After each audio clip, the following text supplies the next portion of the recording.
Hey guys, this is Holden Rise Weird again, and in this video I'm going to go over the tips that are featured in the new game menu of Mechanized Assault and Exploration. So to get to these, you go from the start menu of the game and just hit new game, kind of like how I've been doing it for training missions, and then just hit tips. What tips will do is it'll replace whatever cool picture they have here, and show you a list of tips in this little box. So I'm just going to go over all 27. And some of them are really self-explanatory, and some of them might need a little more explanation.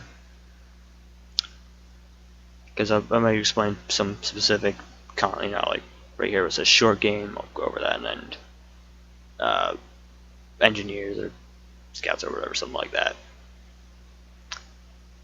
So I guess we'll start off right here. First off, for one, unless you're playing a short game, one of the first things you need to build is a second mining station. This will help feed materials, which are raw materials, to your hungry engineers and constructors. So a short game by default is 100 turns, which you could probably do not too long. Not too long. This game is pretty long to play. Like if you probably want to do like a 500 turn straight thing, you'd probably be at it for like a day or two. But so usually what it means by getting a second mining station early is that if you really want to make sure you're getting your colony, that's what it is, colony. I was trying to figure out that word earlier. Colony built up, or your like overall, it's all your complexes are your colony on that planet, and your complex is like the individual base. So usually a second mining station, specifically you'd probably want a second raw material mining station, so you can build more defenses to protect yourself. You can build more constructors and engineers to accelerate the construction of your complexes, to build more research centers, gold refineries. Because while getting an extra fuel, like usually, this is also one of the first things. So usually, right after, because usually when you have two raw material mining stations, you're getting roughly, I want to say 26 to 32 raw material a turn, which can really help with, getting storage and, like I said, all the units and structures that you need. Because they say you got like a gold refinery as your first one, you still have about 14, 12 raw material a turn, but at some point you'd still be kind of lagging behind. Your surplus, your reserve raw material would be pretty small, and you want to make sure you have a good sized reserve because raw material goes by fast. Unless you have a good adequate storage and good raw material production, because so usually early on and in most situations, the last thing you want to do is run out of your reserve, because then you have constructors and engineers that are just sitting there doing nothing because they have no raw material to go ahead. So second mining station is definitely one of the first things you want to do, but I would definitely prioritize raw material, because you're not going to be able to produce what you need or what you want or what you need, because you have your fuel and your gold, you can get your upgrades and have the fuel for your factories in reserve. But if you don't have a fuel tank or a gold tank, you can't really produce that. And generally you want to make sure you have the raw material to build all those things. I say that a lot because I stress that, because that's definitely very important. Because you can hold off on fuel and gold reserves really early on, because the upgrades won't matter that much right at that stage of the game. Also, it's like I said, like I mentioned in the upgrading video, and I think the earlier one, which was scout, like a simple 2 gold upgrade, which can give you a minor, like a pretty nice edge in scout on scout fights. But you definitely want to make sure. I would go for definitely a second mining station early. You need another power generator to get it, because the game usually starts you off with one, if you don't have like a custom scenario or whatever. And try to make sure it's a raw mining material station. If there isn't another one fairly far around, then you can go for a fuel or gold mining station. But I definitely want to make sure you try to make sure you get that raw material mining station. So that's the first tip. But the Hungry Engineers constructors, you need that raw material to make sure they can build stuff. Second one is scouts can be surprisingly nasty early in the game. They can dart in, pick away a constructor or engineer, and still be able to run back to safety before the movement is exhausted. I'm gonna say right now that's pretty self-explanatory. Like I said in earlier video, scouts have their main or their prime in the first, I'd say, probably 50 turns, maybe a little bit later too, because they can go around. They can usually navigate around gun turrets and tanks. In some cases, shoot a unit or like a small, construction or engineer or unit, and usually still be able to move out before someone can hit it. Usually, kind of stress that, but yeah, they can usually sneak right in, move around, or nimble around defenses, and also you can scout out your enemy and see what they have. So they're a really nice early game to harass and annoy your opponents. So just make sure you watch out for scouts. They don't seem like they can do much, but they can annoy you pretty well. Third is every complex has a weak spot. Use stealth units like infiltrators and submarines to secretly find places your enemy hasn't built gun turrets and anti-aircraft and strike there first. So effectively, if there's any spot of a complex that hasn't really been properly protected, and you have the ability to kind of move in there and attack them where they're not prepared, take that chance. And what it means by stealth units is that usually in some cases you won't be able to get an AWAC or a scanner in there, because either it could hit a minefield if you're just sending a scanner out alone, or the whole fighter shoot down your AWAC. Because engineers and submarines, if they aren't detected, because you're normally invisible until they get detected by a like for infiltrators, messing up, having a unit run into it when there's no space, or infantry or other infiltrators can detect it. And submarines, it's usually when they shoot they get detected, because they have to surface to fire.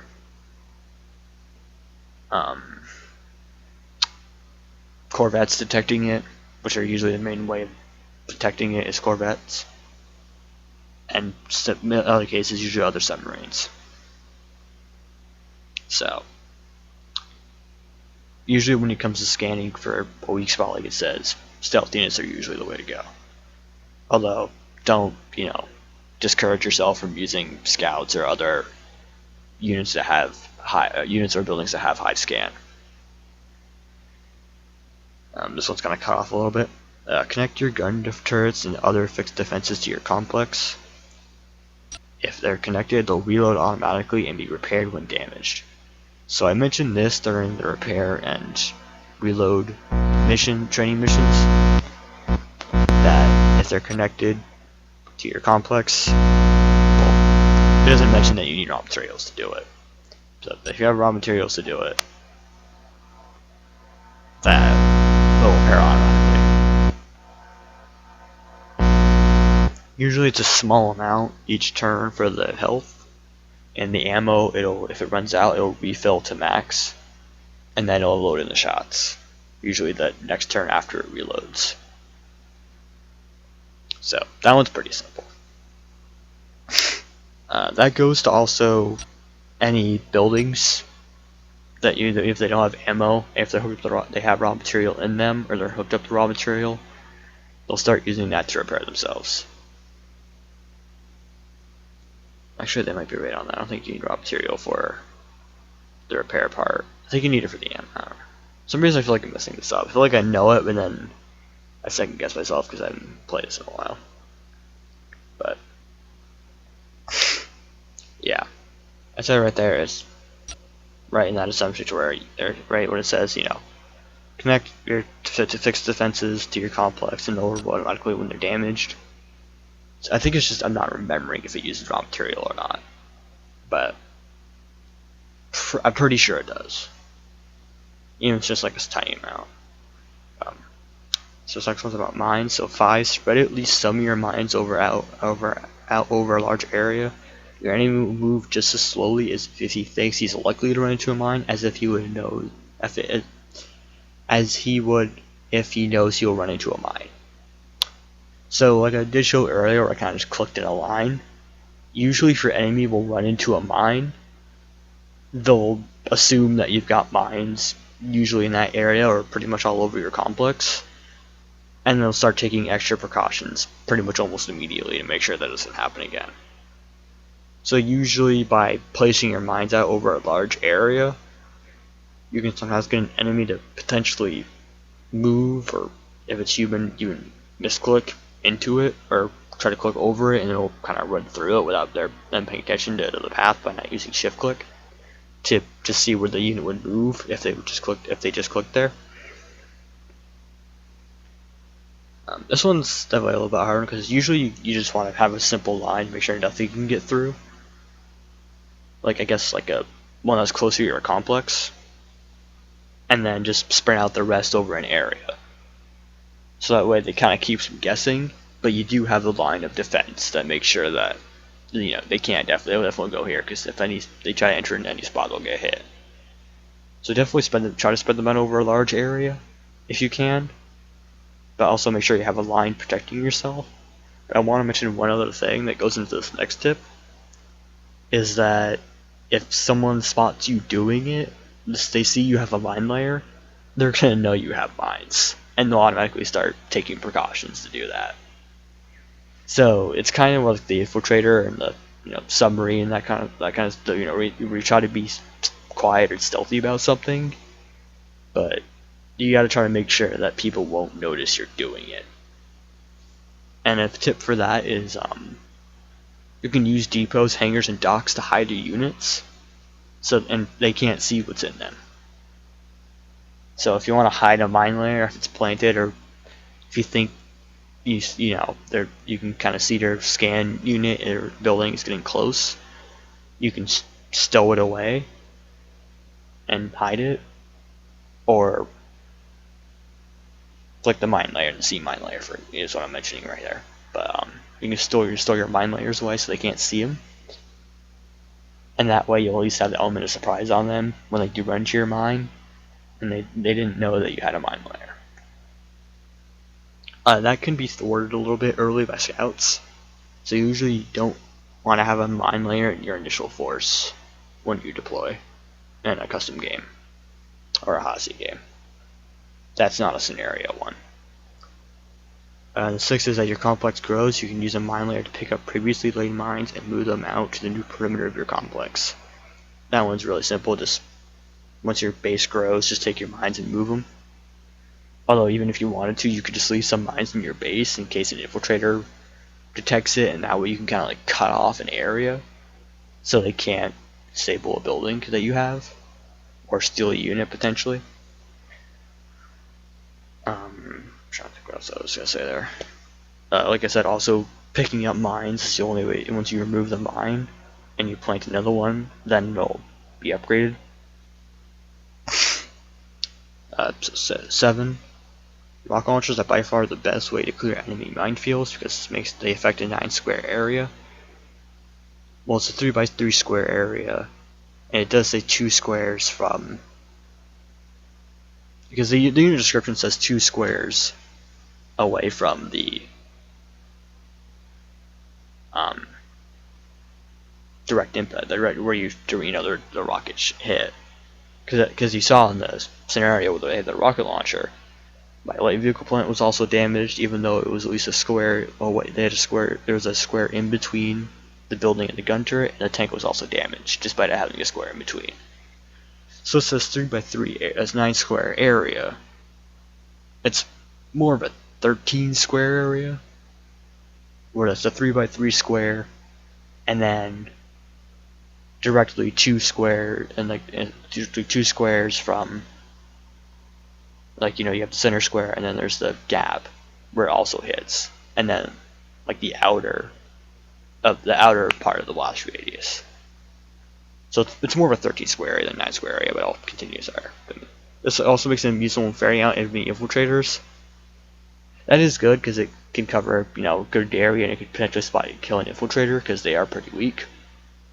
I believe if you don't upgrade hits to your infiltrator, or the enemy doesn't upgrade their rocket launcher damage, the infiltrator will usually die even if it gets hit by the not the main 3x3 square area, but the extra square on the outside. But usually you want to be careful about that too, because you don't want to start shooting your own you don't want to start shooting your own forces. Wasting your repair unit. Repairing this raw material, or shooting your base.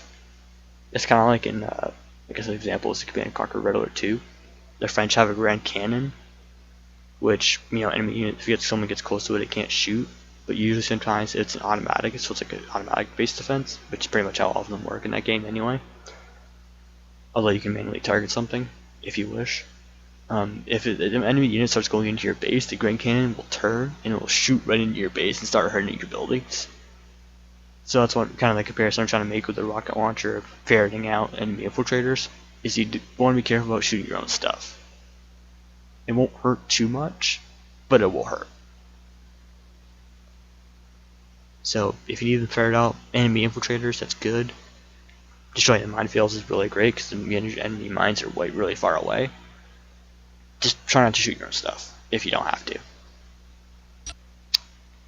Yeah. So aircraft have a hard time with anti-aircraft. If you must attack with just planes, consider sacrificing empty air transports by moving them in first to draw fire.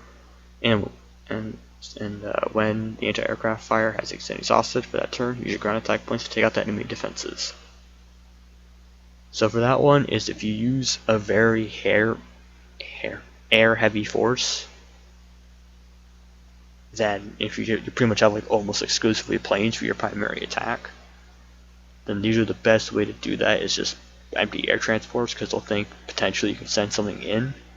But usually if you start sending a lot, look at the memo that usually they're pretty empty. Because usually if you have an air transport alone, or it's like a small group, then usually you can usually safely assume that something's on that transport. But if it's with ground attack planes, it's either being protected or there's nothing on it and it's just a dummy. And usually, because when your anti-aircraft is on sentry mode, it'll shoot whoever comes first. And then that way, then you can send your ground attack planes and just rummage the base. So I believe if you turn off sentry, it's usually will still shoot in range, but it will automatically start firing the next time somebody comes around. I think it'll react, but it won't shoot.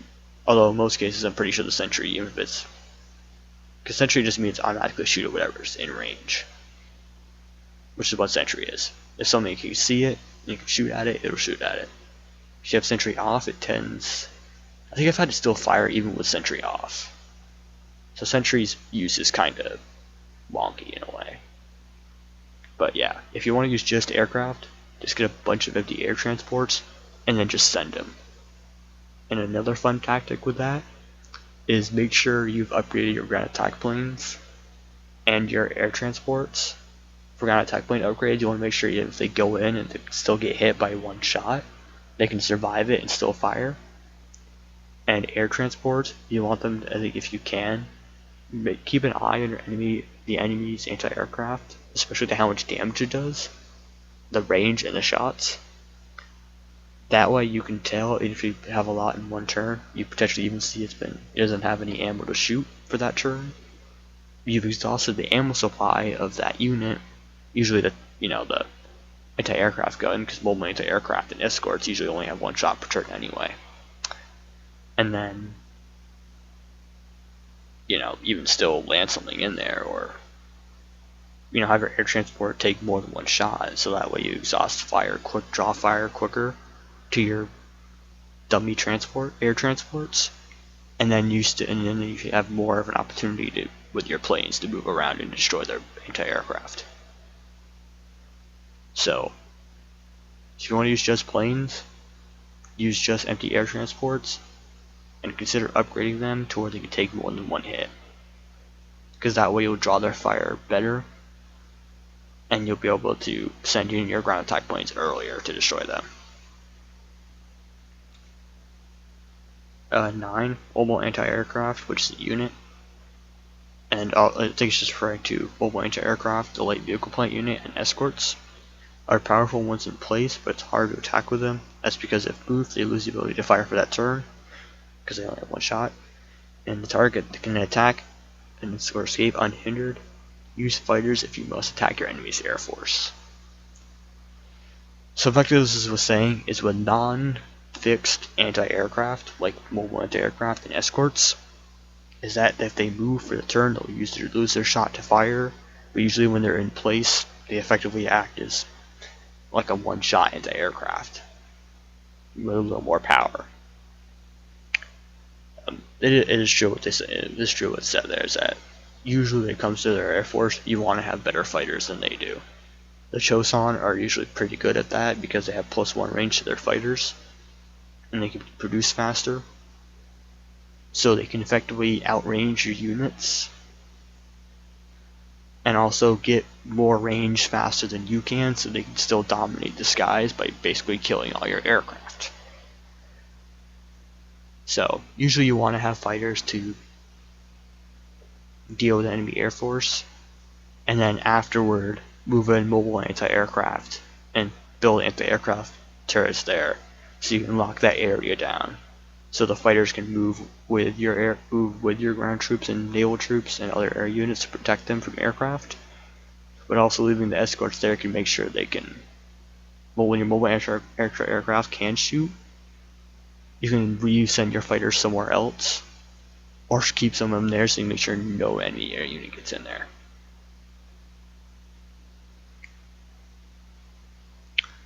Bombarding your enemy's complex. Number 10. Bombarding your enemy's complex from the water can be an excellent tactic, especially if your enemy is not prepared. And then, ships are generally tougher and faster than land units. So it's referring to there as gunboats, missile cruisers, even submarines for taking out like any building or unit that is on the coastline or in the water. Because if they're expecting a land assault, then gunboats usually ships, like I said, is generally tougher and faster than land units, and usually they tend to have more range also, because bombardment, usually is done from a good range. And you can just use gunboats and missile cruisers to fire on them, because usually in most cases, like I said, like in that last one with mobile anti-aircraft, if you have escorts and fighters, you can make sure ground attack planes aren't coming to shoot your ships with their missiles, and you can also once you have the air bomb taken care of, usually the boats having more range and also being in the water, so land units can't get to them as fast, or if it's like a scout or a scout, which is pretty much I think the only combat unit that can travel water. But it takes more movement, so the scout will die before it even gets to your ships. So land units are pretty much off limits from killing your boats. So you need to have a strong navy. And usually if you're in a safe position to bombard them with ships, then you can almost go unchallenged, provided you don't run into their defenses and they gun you down, if they have defenses. So usually you're worrying about, from water bombardment, usually you're worrying about submarines, other ships, and ground attack planes. Usually you do not have to worry about land units, unless it's like a scanner or a radar. Radar's a building, but because usually in most cases, if you can secure the sea, usually you're in a safer place because you pretty much block off in most maps a pretty good portion of the map, or an important choke point of the map that prevents them from flanking you or taking out a good chunk of your base without you realizing. So having a navy in most cases is really important in most situations. Well, it's not the most important, but it can be really helpful and important to your victory in combat and protecting yourself if you have a good navy and you control a good portion of the sea. And also use that safety that you have afforded yourself with a good navy and controlling the sea to attack them with bombardment. Yep, like I mentioned earlier with the infiltrator part of the training mission, infiltrators can be devastating if they catch you unprepared. Infantry units on sentry duty in and around your complex can help avoid much grief. So overall, right there, the best counter-infiltrators is other infantry. Infantry take only 2 turns to produce. At around, I think, 30, it says like 40, I think it's 50. Some reason it's sometimes even 40%, I think sometimes. I don't know if that's a bug or not. With infantry, and you can produce them at 2 turns normally, or once you hit 40 or 50%, it's usually one turn, so you can just pump out infantry every single turn.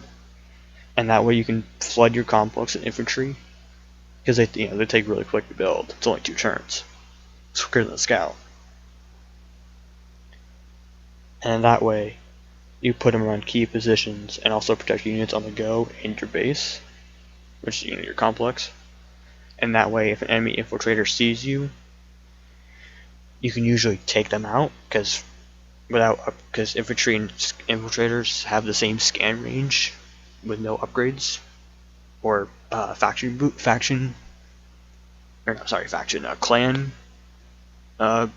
clan benefits. Or even if you have your infantry have higher scan than their infiltrators, you can shoot your infantry, you can take them out before the infiltrator could even see you. So if we're pretty sure enemies have a training hall, I'd start getting infantry, because they'll probably have an infiltrator to steal an alien unit or mess you up. Use air transports to land missile crawlers, right here, or anti-aircraft in strategic spots for hit and run attacks.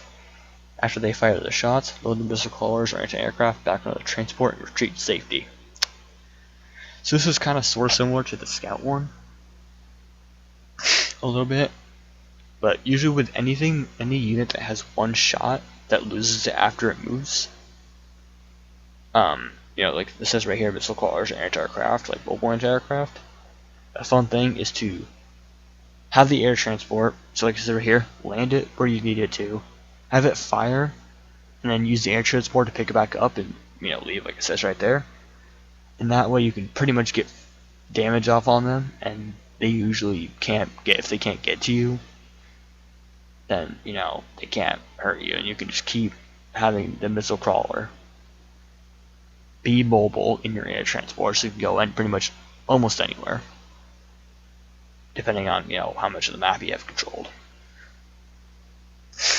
and fire and destroy their units at their base.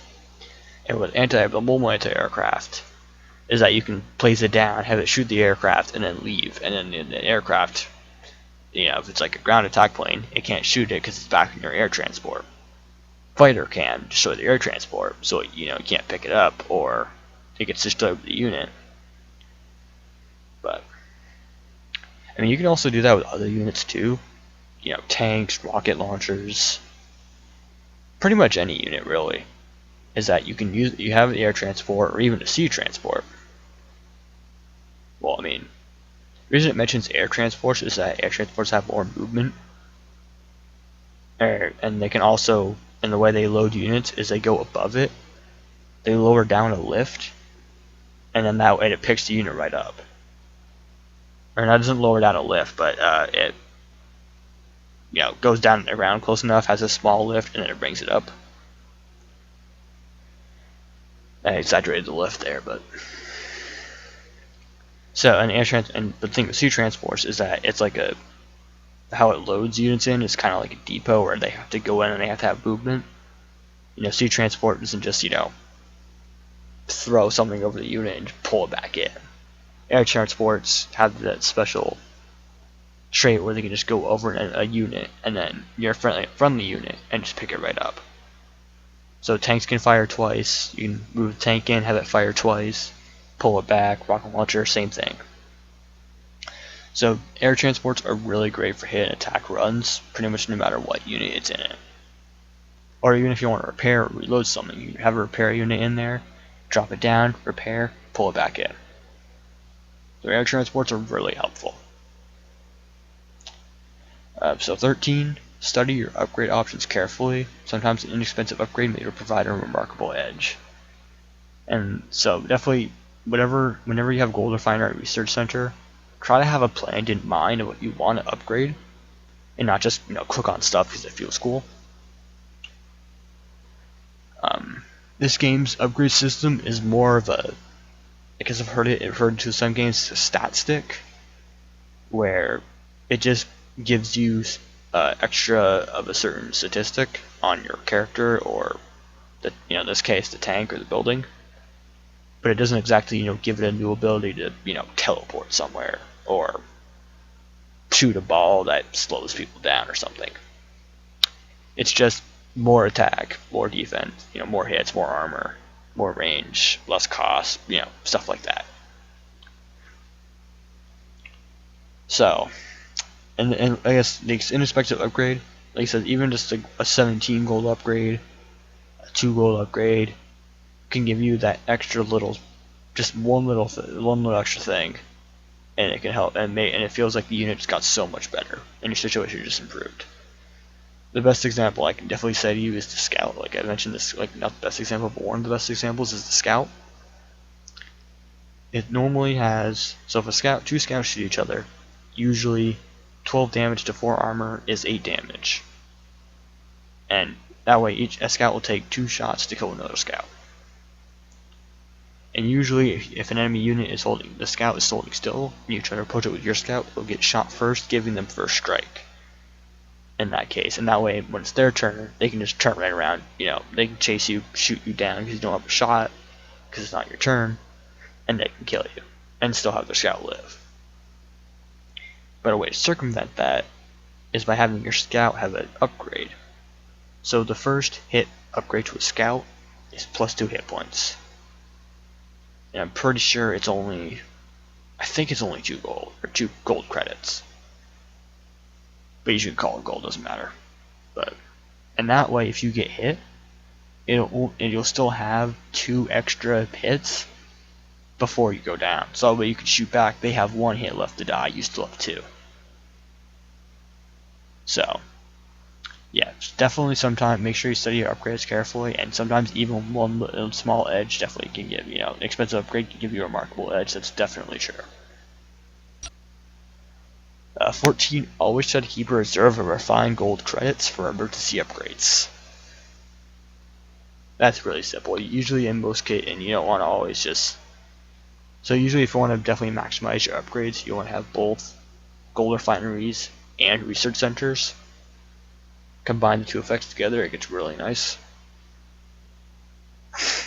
So usually, I guess the reserve would depend on how much gold you can produce a turn. Because in some cases you'll kind of, just empty your reserve to upgrade whatever you need.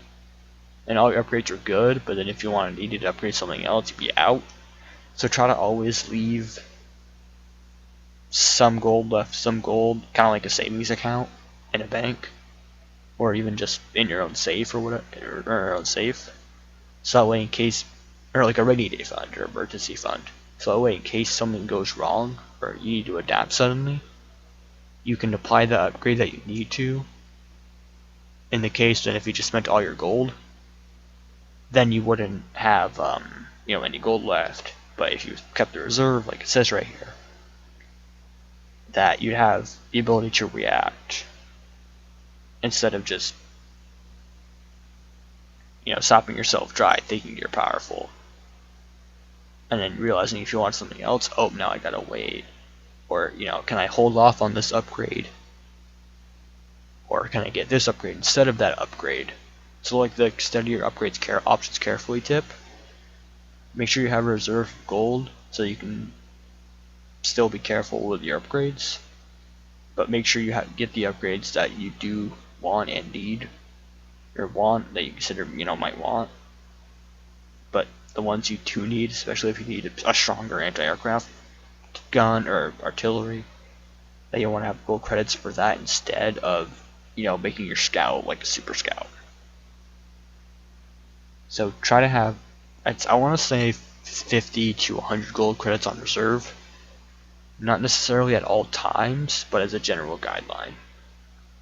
And as you get more gold produced per turn, you can kind of increase that reserve by a little bit, but still spend the rest of it on whatever you need.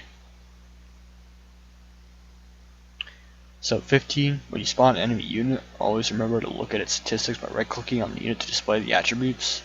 It is very important to know the current strength and capabilities of your opposition. So when it comes to any building or enemy unit, I click on it so you know what it has. There will be some statistics when you just clicked on it once. We can see like speed, hits, and I think that's usually it for enemy units. But if you right click on it, you can see how much total ammo it has, but not what ammo it has currently, armor, what its range is.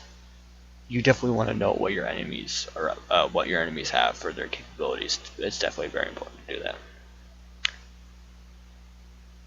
So 16, if there's a spot over water where you wish you had a radar or a missile caller, remember that your engineers can build islands out of water platforms on which you may then build any other structure or defense. So there's kind of like two ways to make an artificial island. One right here is the water platform, which it mentions, which you have a water platform, and you can later build a structure on it. Or if you have 4 water platforms and a 2x2 square, you can put a power station on it. But this, with the water platform it's mentioning here, you do it in one. You need to do it in one of the standalone missions to succeed. Is that you can put a water platform down, have the missile crawler, and then have it shoot somewhere, or even build a missile launcher, like the fixed defense missile launcher on it, and then have that start shooting, and then have it, kind of control an area and put like a radar next to it or something with another water platform on it. And then also you gotta watch out for submarines, because they can just kind of, destroy your missile on your water platform, the missile launcher on your water platform, because it's in the water. The other kind of island that exists is a bridge. You can't build anything on a bridge, but you can place units on it. And also bridges let ships pass under it, and the way you know a ship is under it is because the bridge is raised. I think in some cases you can somehow get a submarine to have a raised platform. Don't ask how. It's weird like that sometimes. But it's also how you can know a unit is there, because the bridge is raised. Bridges are like if you took a road and put it on a water platform, and then you can't build anything out of it. But bridges do let enemy ships, not enemy ships, but yours and other enemy ships pass through them. But water platforms, ships can't pass through them. So that's kind of how the island thing works, in a way. Is that sometimes if you have a mining station out on the water, and you'll have, it's not on land, obviously, but you can get build water platforms around the mining station spot where you want the mining station to be, put it there, and then connect it to your complex. 17, in battle, select your targets with care. Often eliminating a scanner, radar, or repair unit may have a more devastating effect on your enemy than loss of fighting units. Your enemy can't shoot at things that you can't see. So like I mentioned earlier, you need scan to see things. Your range could be as awesome as it is, but if you can't see it, you're pretty much firing in the dark and expecting to hit. So sometimes crippling the utility is more important than crippling the firepower, I guess, in that case. 18, be aware, but if you don't have a shipyard by the time your opponent has built submarines, you can make it very difficult for you to build one of your own sea units. One hit from these unseen opponents will severely damage a constructor and destroy an engineer outright. So if you have a map where Navy is extremely important, and have your own little closed lake, I guess, and your enemy can't get to that very easy, or there's like a really big ocean, you want to have your own shipyard, even if you just build a couple Corvettes, or like a Corvette and just like a gunboat or something, to protect the shipyard before you start getting more raw material to build more ships. Because if they have submarines and you don't have a shipyard, they can pretty much prevent you from having an NAV, because they'll destroy your constructors before they finish it, and That way you can't get Navy, and then they can pretty much build, like I mentioned earlier, the other like the bombardment tip. They can have their gunboats, their missile cruisers, just take you, hit you. And if they have the escorts and fighters, you basically sit there and watch your base get destroyed because you didn't get enough of a naval presence out there early enough, or even just enough ground attack planes out there early enough to make sure their ships couldn't do anything. If they didn't have anti-air, you could use your ground attack planes to destroy them before they pump more units out. But even if they had a submarine and you didn't see it, and they could just effectively patrol your coast and stop you from making a shipyard. So you definitely want to make sure that if Navy in a map is important, you want to try to get a shipyard out as soon as possible, even if it's just to produce 1 or 2 units. Or just 1 Corvette. Any complex without anti-air defenses, especially in early stages of custom games, is likely to suffer a quick defeat. Now it's pretty self-explanatory. If someone has ground attack planes or tons of fighters, they can pretty much make sure you don't get air units. The ground attack plane thing especially. You don't have anti-air in key spots, or have no anti-air defenses at all. Their ground attack planes can just effectively just destroy all your buildings and units, and you didn't prepare enough, so you can't do anything about it. That's pretty quick. When you're about to start a new head-to-head game, study the map carefully and decide what your overall strategy is before making your clan initial landing force selections. So I think what we're trying to say there is don't be a one-trick pony, in a way, because the map, depending on how the map is, you might need to build more water platforms. There might be more rocks in the way. There might be more water than you planned on. Less water than you planned on. So you need to be ready to adapt to what the map has before you decide, oh, I want to be, I like playing 7 Knights a lot. And they're defense heavy clan. Or even Axis Inc. if, you have the max amount of gold. Because you can accelerate your production so quickly with Axis Inc.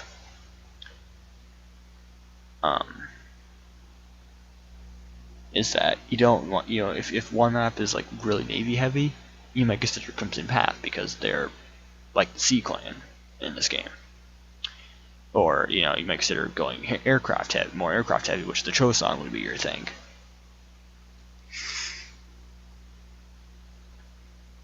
So, and then you might usually think, I like getting lots of tanks and, a couple of extra construction engineers. Well, usually the extra construction engineer is good to produce because you can get more stuff built faster and you have more raw material to do that with because you can fill them up in a custom game before you start. But the combat units is usually what you tend to decide more on than utility units when it comes to your initial landing force selection. So if you have like a more of a situation where having a missile crawler would benefit you more than 2 tanks, then you'd do that. So when you're about to start a new map that's a more of a custom game, don't try to do the same thing over and over again. Consider having a different clan to make sure you adapt to the map. And I think that's really it. So just make sure you don't just do the same thing over and over again. Make sure this is what my overall strategy will be instead of just rush them a lot. Because sometimes if it's like a water heavy map, your scouts are going to take a little while to get there. So, and they can get a gun turret up real quick, or even a combat unit in key position, and that scout won't be able to really do much. So, I guess that's a tip. 21, when you want to resupply a unit, transfer raw material to it. It's funny, it says transfer right here. So like I said, there's two typos in this game. It's kind of hilarious. When you want to transfer raw materials to it, it does not need to be right next to a mining station, or adjacent in this case, or a storage bin. The unit only needs to be next to any structure that is ultimately connected to a mining station or storage bin. It's funny how they call it a bin in this case. I guess because it could be a supply truck, or supply trucks kind of follow that same thing. They're not like a building, but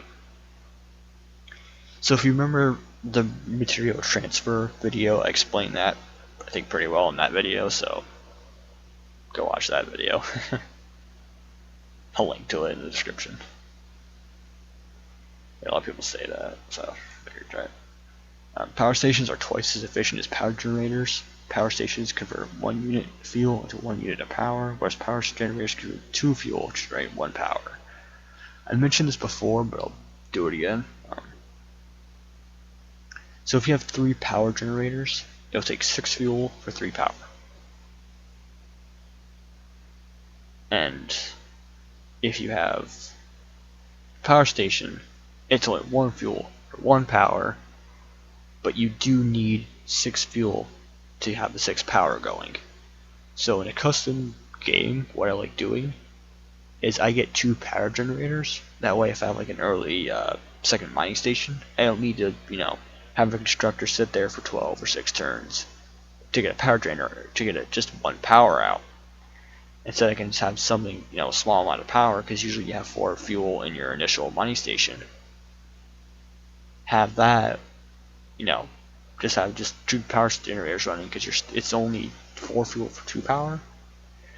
So in that case, it's still using not as much fuel as a power station. But then when you hit 3 power generators, that's effectively a power station. So usually once you get your first 2 power generators, you pretty much, for a complex, usually you just pretty much start throwing around power stations everywhere. Because it's more efficient, it'll be easier for you to do. You'll have more factories going up, so you need more power. And try not to put it in a vulnerable place, like the edge of your base, like it did in a couple of scenarios training missions. Because that got a little annoying, because if they decided to overrun that spot, there goes my power. So yeah, power generator. If usually I'd say you can definitely do 2 power generators for your complex, for your main complex, and then pretty much power stations the rest of the time. But if you have like a complex overseas, like a little complex, like a staging point, then usually you can have like 1 or 2 power generators there, because it's not exactly going to be a full base there, or at least not yet. So usually you can have like 1 of those over there, and then get a power station over there if you need it. But usually if it's that overseas, you don't really want to have a giant connector, like giant line of connectors, like 40 connectors long, and then be like, hey, I connected my base then. So power generators early in a complex, then power stations. I say 2 power generators, power stations the rest of the way. So when attacking an enemy complex, look for weak connecting spots. So this ties in with I believe it was their with tip number 3. Look for weak connecting spots, which if destroyed will make multiple structures become detached from their power and or material sources at once. Be able to halt production of numerous plants by simply destroying 1 or 2 connectors. So this kind of goes into the third one. If in that third tip, follow that third tip, you found a weak spot, and that weak spot has to be really poorly connected, you can knock out probably like I said, disconnect it from the power, their raw material or fuel. Because you can have a power station next to it, but if you don't have the fuel to power that factory's not working, and that power station's not working. And if you didn't have power, but you didn't have raw material, they can't build anything, so that power is not being used. Or it can't be used, because what's the point of turning the factory on if you don't have any material to work with?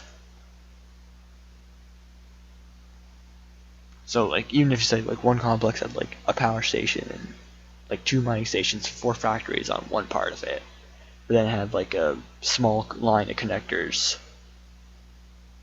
connecting it to the other 6 factories, the other 2 mining stations and factories over there on like another part of the complex. But it was just like a one line, not like a 2 connector lines right next to each other, just one. You can take out 1 connector and just force them into 2 separate complexes just like that. So if you want to find a good spot in their weak complex, you can do some serious damage. Do not assume the game is won or lost without considering that when an ecosphere is destroyed, all points it accumulated during its existence are also removed from the current points total. In the victory points training mission, I went over this. Actually, if you lose an ecosphere, you lose all progress that it gained for you. So even just because you destroyed an ecosphere from someone does not mean you automatically win. And just because you lose one does not mean you're suddenly, you've lost completely. But you gotta make sure you keep that in mind, that losing an ecosphere for any player loses an ecosphere, they lose that progress. And however that affects you is, however it does. 25, I explained this during the Infiltrator one. Disable an enemy unit before attempting to capture it. This will reduce the possibility of detection tremendously. So like I mentioned earlier, disable, then steal. Because if you steal first, you can blow it and they'll know you, and usually they'll know you had an Infiltrator. Because if they have scan, that unit has scan of like the surrounding area, and they see their gun pointed in a direction and they didn't get a message saying like a scout shot them or something, they can check their messages and they'll know it's an Infiltrator. And they'll know that you're trying to throw infiltrators at their units, so they might proceed forward or just back off entirely and get infantry with them in a personnel carrier. 26. I always prefer to capture enemy units that are away from the pack. When a capture unit changes color, it will come under immediate attack by its ex-teammates. So I figured I'd add an exception to that. Is that once you capture the unit, it'll change color, but if you leave it still, it'll be able to get a shot off first. Usually, it'll be able to get a shot off first. You can kind of use it to hit something quick before it gets annihilated. So usually what it tries to say, get it away from the pack. So if a unit is isolated, or like two units are isolated off, and you capture the one that can make sure it can kill the other or evacuate it, then you're pretty much punishing the enemy from deciding to send like a single unit out somewhere. Because if you try to capture units in a pack, they'll probably be able to find your infiltrator really quickly, usually. And the last one here, guess probably stop talking for like probably half an hour. When a research assignment is completed, or even a goal, when research assignment is completed, the resulting upgrade needs to be applied to any unit or units who wish to benefit. This is done the same manner as upgrading existing units after an upgrade purchase for a gold refinery. So just like the gold refinery or a research center upgrade, you need to apply it to any unit or units which to benefit. So there are some exceptions, like the standard method of upgrading, which is if it's a building connected to raw material, you just hit upgrade or upgrade all. Units need to be sent back into depots, barracks is the infantry storage building. So it's either send them back to the depot, hangar, dock, or barracks, and then apply the upgrades there. It won't just automatically apply to units in the field like, Age of Empires Blacksmith.